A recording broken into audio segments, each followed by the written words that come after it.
नमस्कार भैया बहनों, सरस्वती शिक्षा समिति पाली ऑनलाइन कक्षा में आप सभी का स्वागत और अभिनंदन है। आज हम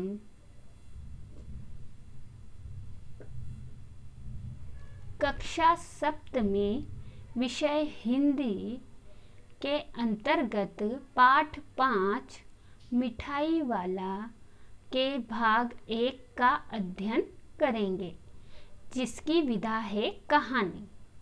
मिठाई वाला पाठ एक कहानी विधा में लिखा गया है।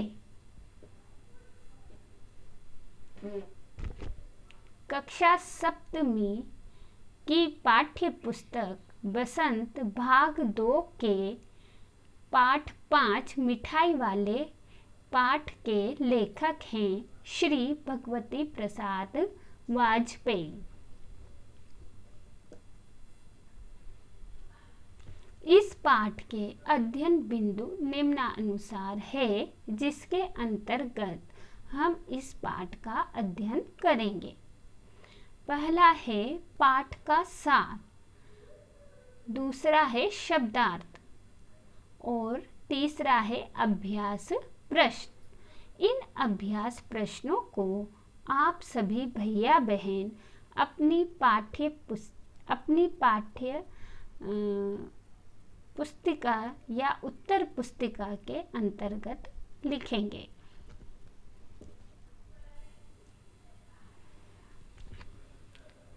कक्षा सप्तमी की पाठ्य पुस्तक बसंत भाग 2 के पाठ 5 मिठाई वाले में लेखक श्री भगवती प्रसाद वाजपेयी ने इस कहानी के अंतर्गत यह बताया है कि मिठाई वाले को बच्चों के प्रति बहुत ही लगाव होता है और वह उन बच्चों का प्रेम और स्नेह प्राप्त करने के लिए पहले खिलौने वाला बनता है, फिर बांसुरी वाला बनता है और बाद में मिठाई वाला बनकर उन बच्चों का प्रेम प्राप्त करने की कोशिश करता है।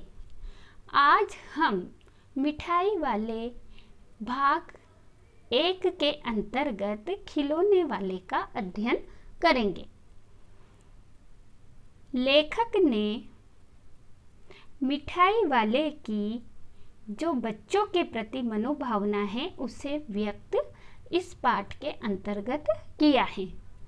खिलौने बेचने वाला शहर की गलियों में आवाज लगाकर खिलौने बेचता था।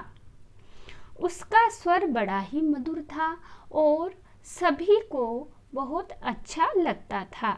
जैसे ही वह खिलौने वाला आवाज लगाता कि बच्चों को बहलाने वाला खिलौने वाला आ गया, उसकी आवाज सुनते ही बच्चे सब काम छोड़कर दौड़ पड़ते थे।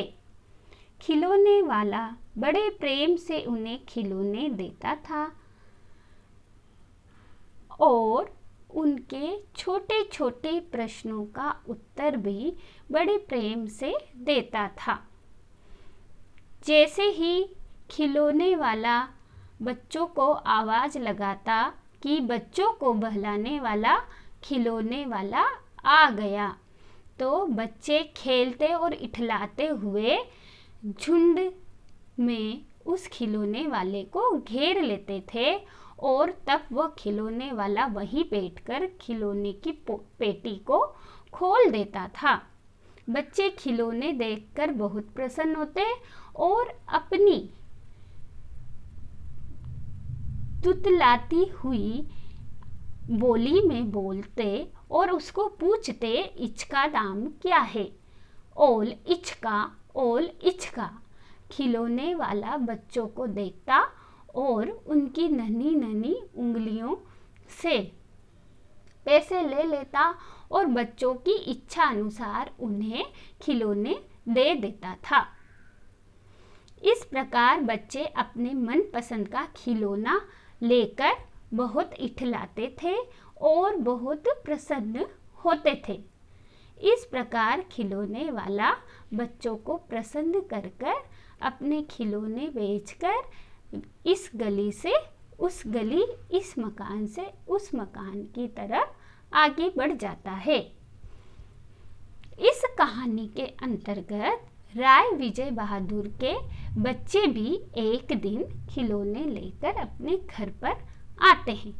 इन दोनों बच्चों का नाम था चुन्नू और मुन्नू।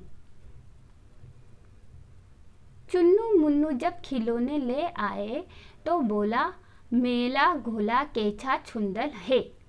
मुन्नू बोला, ओल देखो मेला केछा छुंदल है। दोनों बच्चे चुन्नू और मुन्नू हाथी घोड़े लेकर घर में उछल कूद करने लगे। इनकी माता थी रोहिणी। वह इन बच्चों के हाथों में जब खिलौने को देखती है तो बच्चों को पूछती है, अरे ओ चुन्नू मुन्नू, यह खिलौने तुमने कितने में लिए? तो मुन्नू बोला, 2 पैसे में खिलौने वाला दे गया है। रोहिणी सोच में पड़ जाती है कि किस प्रकार से इतने सस्ते खिलौने वाले ने इन्हें खिलौने दे दिए और अपने कार्य में व्यस्त हो जाती है।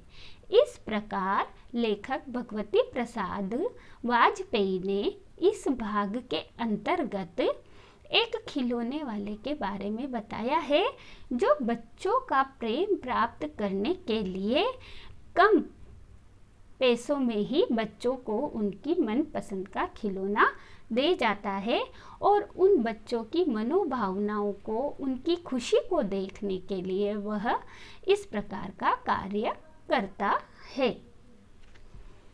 इस भाग के शब्दार्थ इस प्रकार से हैं। पहला, मादक अर्थात मस्त करने वाला। दूसरा है अस्थिर अर्थात बेचैन या उत्सुक, किसी चीज को जानने के लिए उत्सुक होना। स्नेहाभिषिक्त यानी प्रेम में भीगा हुआ। चौथा है कंठ, जिसका अर्थ है गला। पांचवा है चित।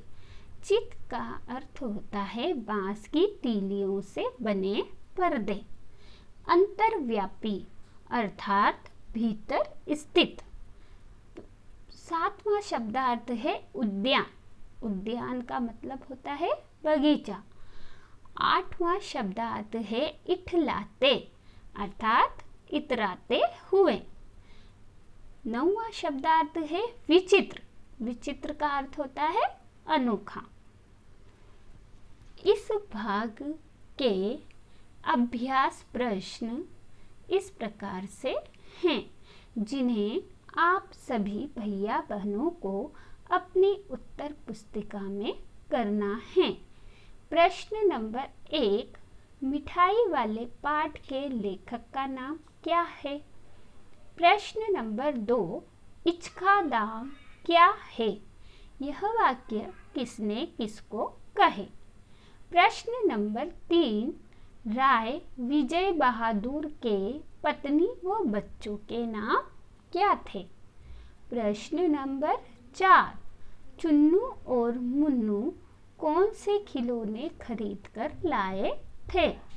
प्रश्न नंबर 5, चुन्नू और मुन्नू ने खिलौने कितने में खरीदे थे? इन सभी प्रश्नों के उत्तर आपको अपनी उत्तर पुस्तिका में लिखना है। धन्यवाद।